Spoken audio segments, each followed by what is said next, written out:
Ucrania afronta la pérdida del 20% de su territorio como base para la negociación de paz definitiva con Rusia, reconocen funcionarios de ese país. Falleció el Papa Francisco a los 88 años de edad. Su partida física pone fin a 12 años de un pontificado histórico. Venezuela reafirma compromisos con China en medio de la guerra arancelaria mundial. El CNE informó que el cronograma electoral para los comicios regionales y legislativos del 25 de mayo se ha cumplido en un 62% y la campaña inicia el 29 de abril. Quinta temporada del béisbol profesional, lista media maratón internacional y Piastri encabeza la Fórmula 1. Y al cierre de esta edición les contaremos cómo España está transformando sus comedores escolares para que sean más saludables y sostenibles.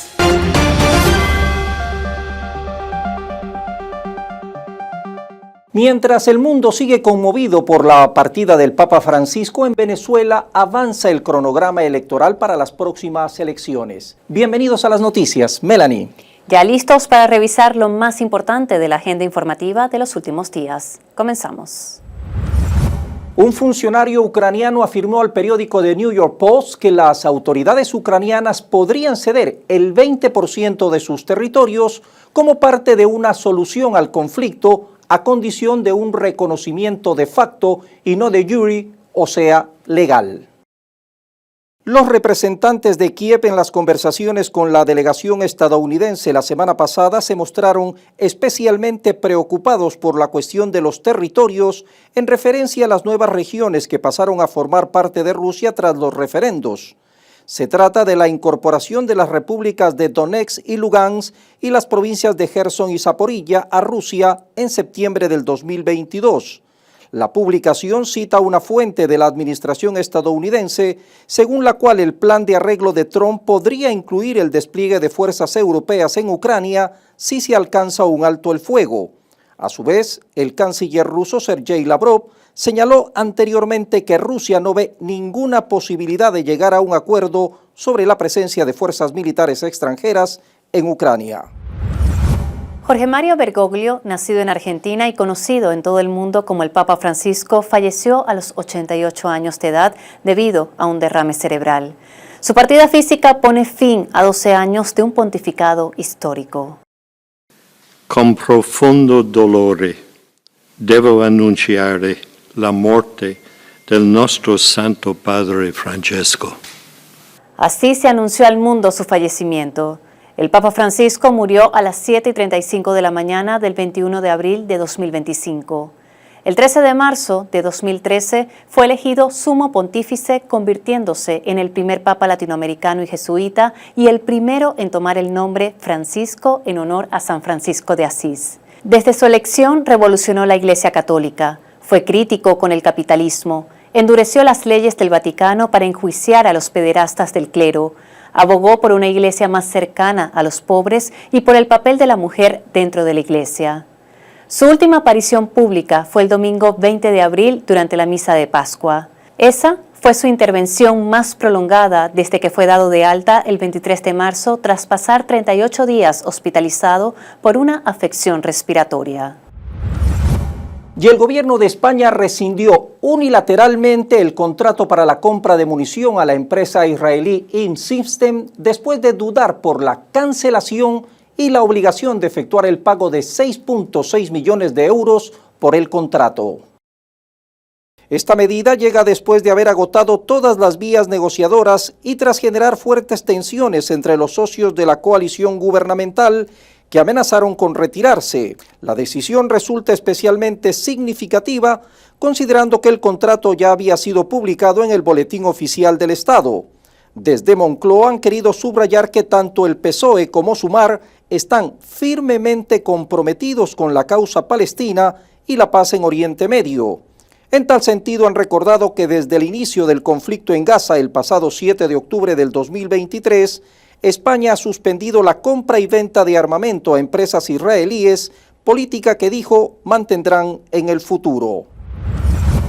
La máxima representante de la diplomacia de la Unión Europea exhortó a los Estados miembros y a los países que aspiran a ingresar al bloque a no asistir al desfile del Día de la Victoria en Moscú.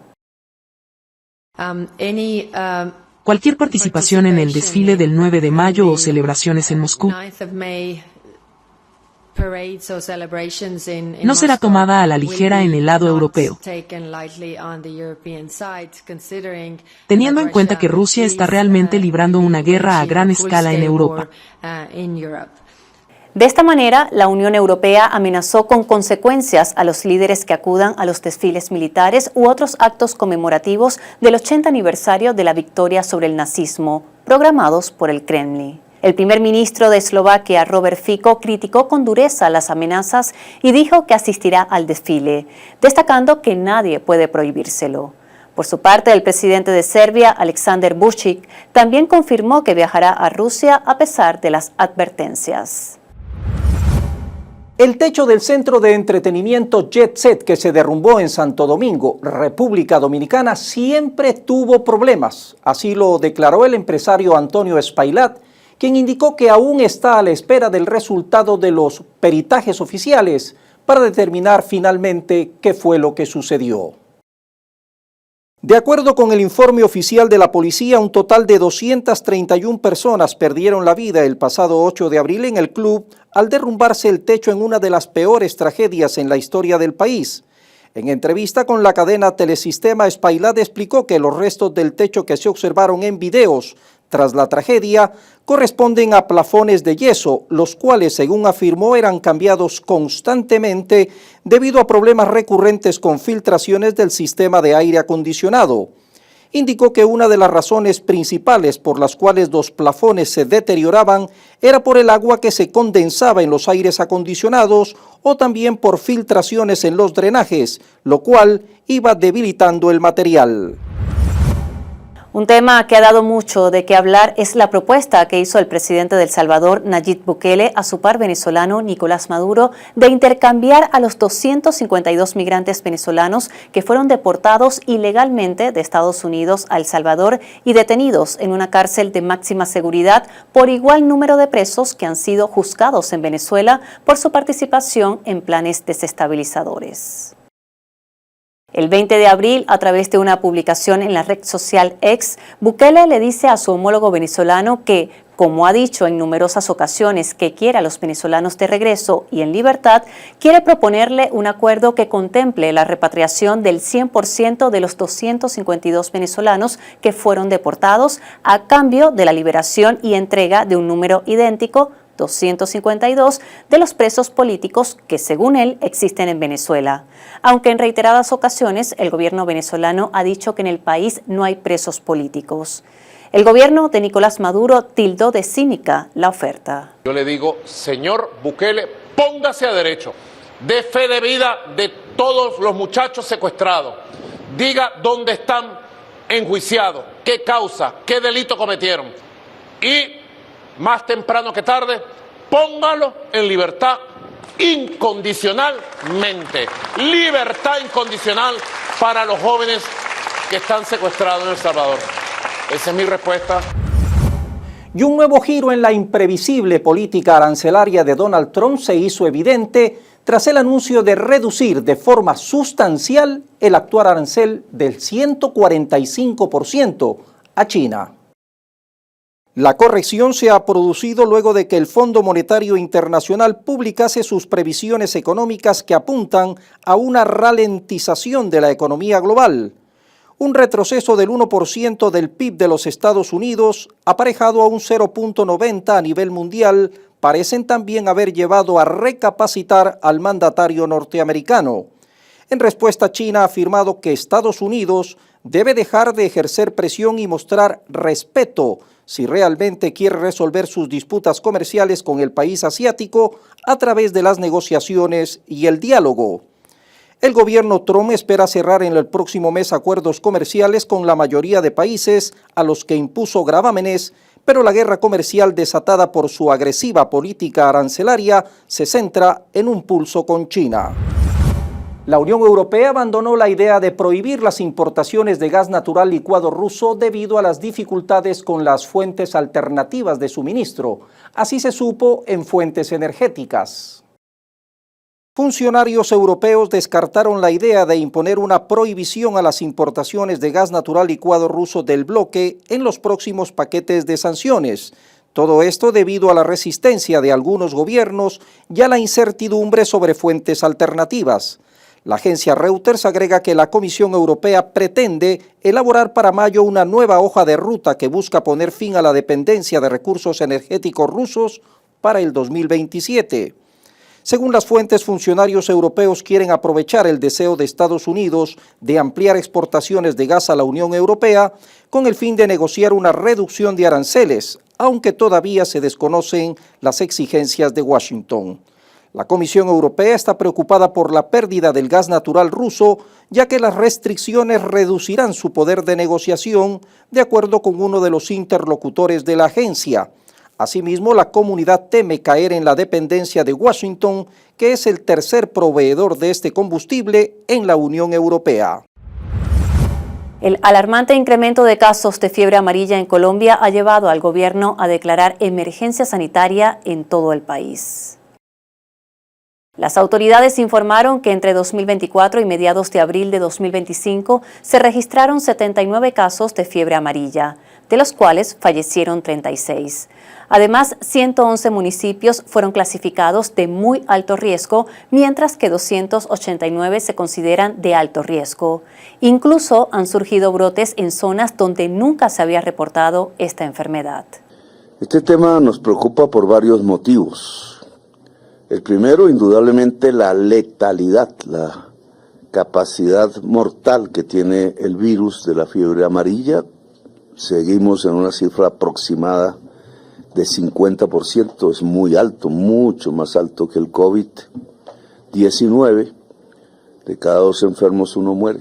El mandatario colombiano alertó que el virus se ha extendido fuera de la selva y ahora amenaza zonas urbanas densamente pobladas como Bogotá.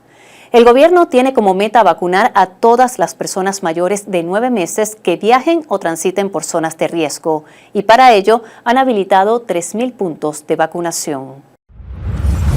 El consumo a corto plazo de alimentos altamente procesados y poco saludables provoca graves cambios en el cerebro de personas sanas y, según un estudio de la revista científica Nature Metabolics, puede considerarse el punto de partida de la obesidad y de la diabetes tipo 2. Apenas 5 días ingiriendo comida basura son suficientes para que los patrones cerebrales de una persona sana puedan verse alterados tanto a nivel de resistencia a la insulina como a nivel del sistema de recompensa, que desempeña un papel activo en las elecciones alimentarias. En el estudio participaron hombres de peso normal divididos en 2 grupos. El primero siguió con su dieta. A esa dieta habitual, el segundo tuvo que añadir durante 5 días el consumo de 1.500 calorías adicionales en forma de productos altamente procesados y calóricos. Tras 5 días sometieron a los participantes a un examen que incluyó una resonancia del cerebro. En él, los del segundo grupo mostraron un notable incremento del contenido graso del hígado y una alteración en el área cerebral que controla la sensibilidad a la insulina. 7 días después, habiendo regresado ya todos los participantes a su dieta, se repitió el examen. Los miembros del segundo grupo seguían mostrando en el cerebro una sensibilidad a la insulina significativamente menor, un efecto hasta ahora solo observado en personas con obesidad mórbida. La presidenta de México, Claudia Sheinbaum, reiteró que su país no reanudará las relaciones diplomáticas con Ecuador mientras Daniel Noboa sea presidente. La mandataria responsabiliza a su par ecuatoriano de la invasión a la Embajada de México en Quito, que se registró en abril de 2024. Además, tildó de dudoso su triunfo electoral. Nosotros, para empezar, no tenemos relaciones con Ecuador, ni vamos a seguir teniendo relaciones con Ecuador mientras Noboa ejerza el cargo de presidente, porque él fue el responsable de la invasión a la Embajada de México. No se van a reanudar las relaciones y además pues fue muy dudosa su triunfo en particular reconocido por la propia OEA. La OEA dice sí ganó Noboa, pero no fue justa la contienda, y varios observadores internacionales. Paso a paso, pero mecánico, decenas de robots humanoides corrieron en Pekín la primera media maratón del mundo para androides, un símbolo de las ambiciones chinas en las nuevas tecnologías. El evento, organizado en la E-Town, una zona de desarrollo tecnológico de la capital china, buscaba poner a prueba los límites de las máquinas que en un futuro podrían asumir tareas de los humanos en la sociedad. Los robots bípedos de diversas marcas y tamaños recorrieron el circuito de 21.1 kilómetros apoyados por equipos de navegantes, operadores e ingenieros humanos, en los que, según los organizadores del evento, fue una novedad, la primera vez que se realiza algo así. Como precaución, un divisor separó los circuitos paralelos utilizados por los robots y las personas, así como los maratonistas reciben botellas de agua en su camino. Los robots tenían zonas donde cambiar sus baterías para recuperar energía. Correr en una pista puede parecer un pequeño paso para un humano, pero para un robot humanoide es un salto enorme, dijo Liang Liang, director adjunto del Comité de Gestión de E-Town. Esta maratón, añadió, es un paso más hacia una industrialización de los robots humanoides.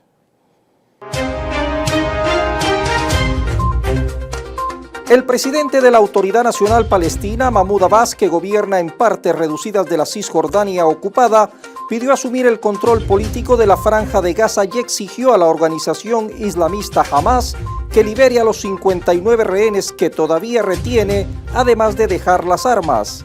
Para Abbas, este es el único escenario que puede garantizar la seguridad y la estabilidad en Palestina, así como la región. Un potente terremoto de magnitud 6.2 estremeció Estambul el 23 de abril, dejando 236 personas afectadas, quienes sufrieron lesiones secundarias debido a caídas, saltos o ataques de pánico. Las autoridades confirmaron que, a pesar de la gravedad del sismo, no hubo víctimas mortales. Sin embargo, se recibieron más de 375 reportes de daños estructurales. Las relaciones entre la India y Pakistán están en punto crítico tras un ataque mortal en la disputada región del Himalaya de Jammu y Cachemira que dejó decenas de turistas muertos. India acusó a Pakistán de apoyar a grupos terroristas en la región, luego de que un grupo militante, el Frente de Resistencia, se atribuyera la responsabilidad del ataque. Pakistán ha negado cualquier participación. La Oficina de Naciones Unidas para la Coordinación de Asuntos Humanitarios, OCHA, alertó que la Franja de Gaza vive la crisis más grave desde el inicio de la escalada de violencia en octubre de 2023. Así lo reseñó el portal web de Telesur, citando el último informe del organismo, donde denuncia que el bloqueo que mantiene Israel desde el pasado 2 de marzo sobre el enclave impide el ingreso de alimentos, medicinas y agua potable, mientras continúan los constantes bombardeos contra civiles y trabajadores humanitarios. Un estudiante de secundaria armado con un cuchillo entró en una escuela de Nantes, al oeste de Francia, y acuchilló a cuando menos 4 estudiantes, indicó la policía. Una de las víctimas murió a causa de las heridas. Maestros detuvieron al agresor, un estudiante de segundo año de secundaria, antes de que llegara la policía para arrestarlo. Las autoridades no han dado a conocer la identidad del atacante, cuyo motivo sigue siendo investigado. Un joven de 19 años ha sido detenido como presunto responsable de los incendios registrados en el estado de Nueva Jersey, en Estados Unidos, que han devastado más de 6.000 hectáreas. El incendio, que inició el 22 de abril, es uno de los más grandes registrados en dicho estado en las últimas 2 décadas. Las autoridades lo acusan de no apagar una hoguera correctamente, lo que provocó el incendio. 5.000 personas tuvieron que ser evacuadas de sus casas ante el avance de las llamas. La tripulación de la Shenzhou 19 a bordo de la Estación Espacial China envió un saludo especial con motivo del Día del Espacio. La fecha conmemora el 55 exitoso lanzamiento del primer satélite artificial de China, el Dongfang 1. La nave espacial tripulada Shenzhou 19 se lanzó con éxito el pasado 30 de octubre del 2024. El presidente de Ucrania, Volodymyr Zelensky, prorrogó la ley marcial y la movilización general en el país por 90 días más hasta el 6 de agosto.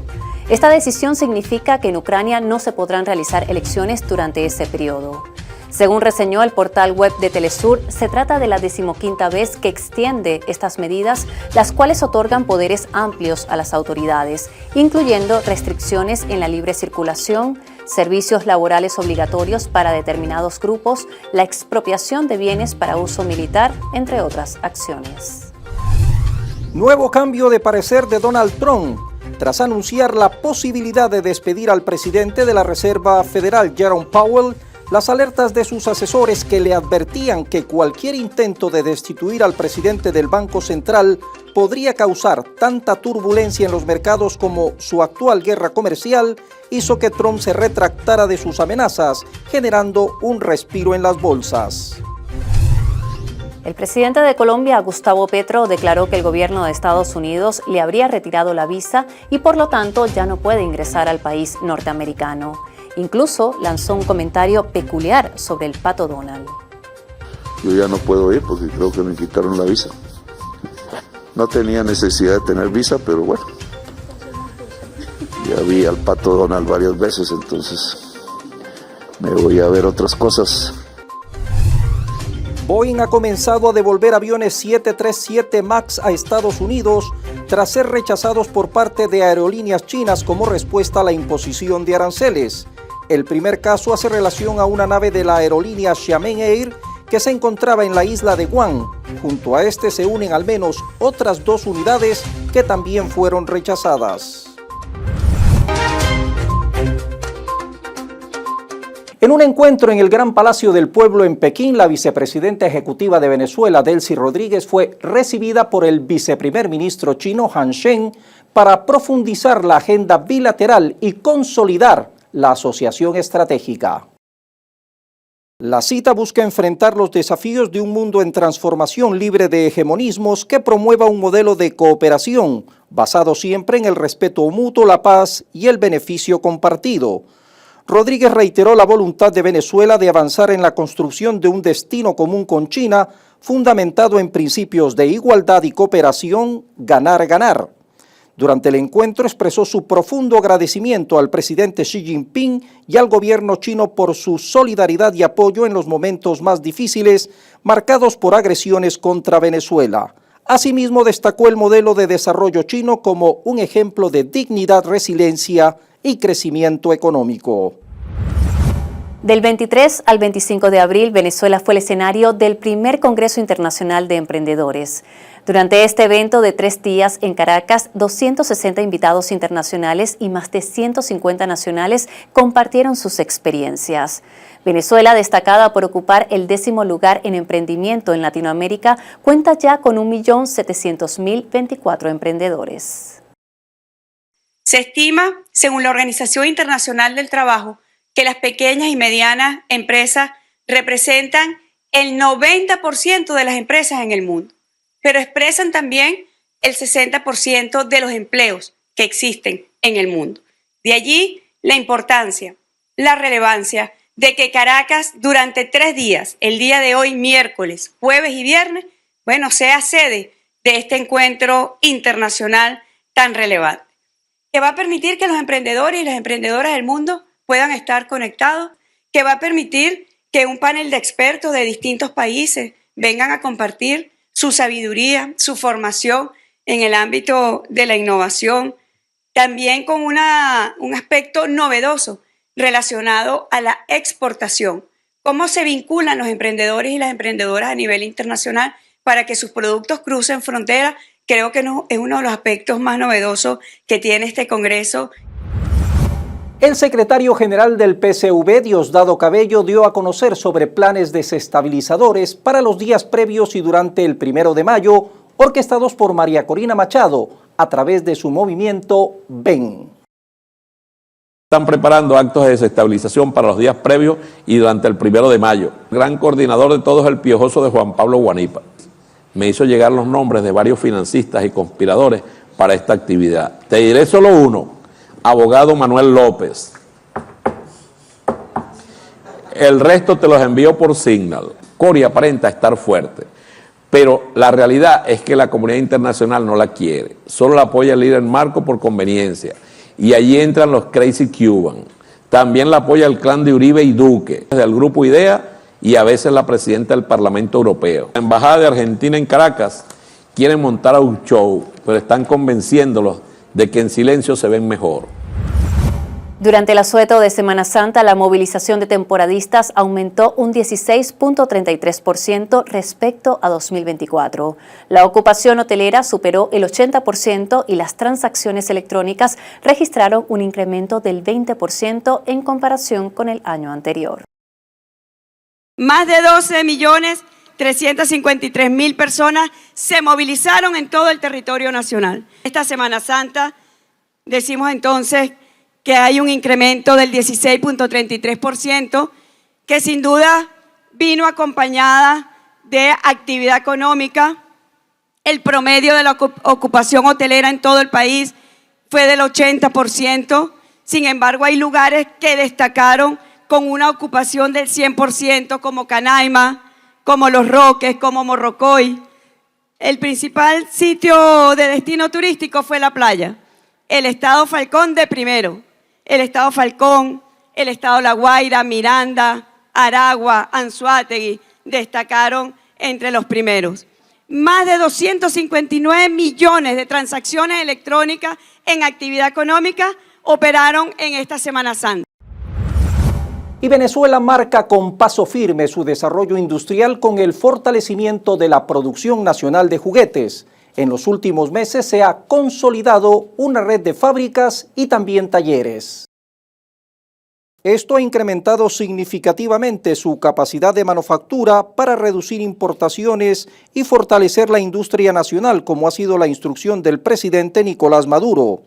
El ministro de Industria, Sales Saab, resaltó que la industria representa una apuesta concreta por la diversificación productiva, el desarrollo tecnológico y la generación de empleo en sectores estratégicos del país.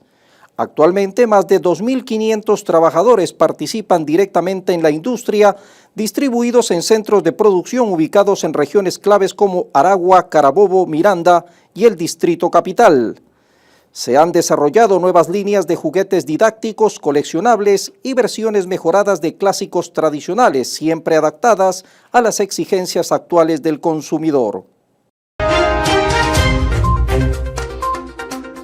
El presidente de la República, Nicolás Maduro, instruyó a los equipos de alto nivel jurídico, legislativo y político de la Asamblea Nacional que trabajen en conjunto y presenten un programa parlamentario correspondiente al periodo 26-31. Este esfuerzo busca acelerar la recuperación económica del país y fortalecer la institucionalidad democrática. El Consejo Nacional Electoral informó el 21 de abril que el cronograma electoral para los comicios regionales y legislativos del próximo 25 de mayo se ha cumplido en un 62%. Además, detalló que 54 organizaciones políticas han postulado candidaturas y que se recibieron 36.986 postulaciones correspondientes a 6.687 candidatos y candidatas. El ente comicial también recordó que el 29 de abril inicia oficialmente la campaña electoral para que los candidatos presenten sus propuestas al país. El sistema ruso GLONASS iniciará operaciones en Venezuela, anunció el presidente Nicolás Maduro, para optimizar el servicio de navegación como una alternativa válida al conocido como GPS. Este recurso puede ser utilizado en el transporte terrestre, marítimo y aéreo, agricultura de precisión, control de estado de infraestructuras e instalaciones industriales, así como contribuir en investigaciones científicas. Este domingo, 27 de abril, se realizará en Venezuela la segunda consulta popular nacional para escoger 5.338 nuevos proyectos que serán financiados por el Estado. El próximo domingo tenemos la gran jornada de la segunda consulta y yo llamo a todos los vecinos y vecinas del país a acudir a los más de 7.000 mesas electorales para que ejerzan su derecho al voto y elijan el proyecto comunitario de la segunda consulta nacional de los proyectos nacionales para construir su comunidad. Los recursos los tenemos. Un grupo de dirigentes del partido Un Nuevo Tiempo anunció su retiro definitivo de la organización. denunciaron como motivo prácticas antidemocráticas dentro de la organización, ser víctimas de persecución y una serie de amenazas por el simple hecho de no compartir las decisiones unilaterales de la dirigencia. Entre el 23 y 24 de abril regresaron a Venezuela 490 migrantes a través del Plan Vuelta a la Patria. El día 23 llegaron 174 procedentes de Estados Unidos con escala en Honduras y al día siguiente regresaron 316 que se encontraban en México. De ellos, 142 eran niños y jóvenes. Con esta última llegada suman más de 3.000 los venezolanos repatriados en lo que va de 2025. La Sociedad Venezolana de Acuicultura destacó que la producción pesquera venezolana superó las 300.000 toneladas anuales, con una exportación de aproximadamente 95.000 toneladas, de ellas 60.000 de camarón. China, Francia, Alemania, Inglaterra y China fueron los principales destinos.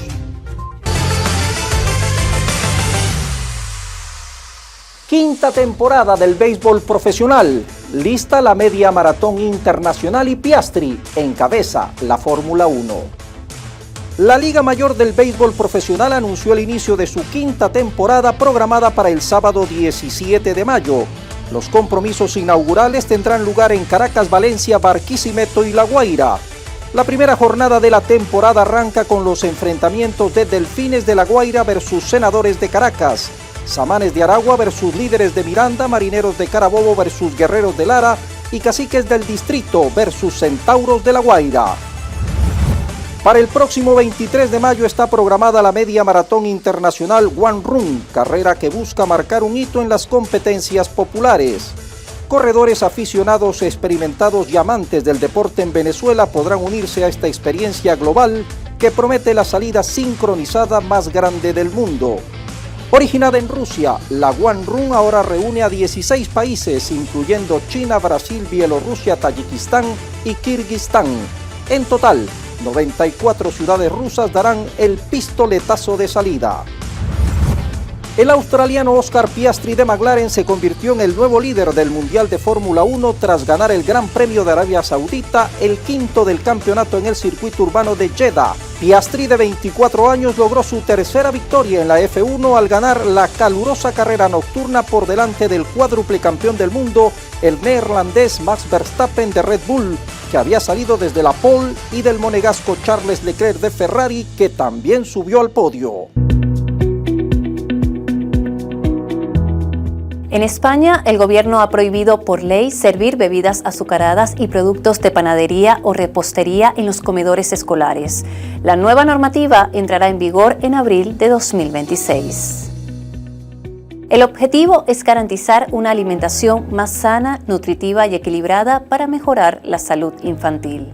El Consejo de Ministros ha aprobado hoy el Real Decreto para el fomento de una alimentación saludable y sostenible en los centros educativos. Es una norma que va a impulsar el consumo diario de frutas y verduras frescas, de legumbres, de pescado, de carne de calidad, a la vez que limita los alimentos ultraprocesados, los preparados precocinados o el exceso de frituras, y elimina las bebidas azucaradas, las bebidas energéticas o la bollería industrial de las máquinas dispensadoras y de las cafeterías de los centros educativos. El decreto obliga a servir entre 1 y 3 raciones de pescado a la semana y especifica que al menos el 45% de las frutas y hortalizas deben ser de temporada, mientras que las comidas como pizzas, empanadas o frituras que sean precocidas se podrán servir una vez al mes como máximo, usando preferiblemente aceite de oliva o aceite de girasol.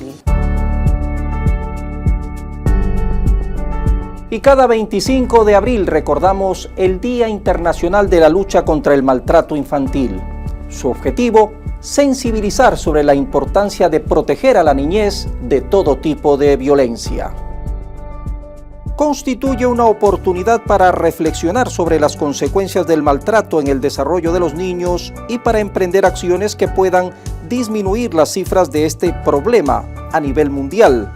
El maltrato se puede manifestar de diversas formas, incluyendo abuso físico, emocional, negligencia, abuso sexual y también explotación.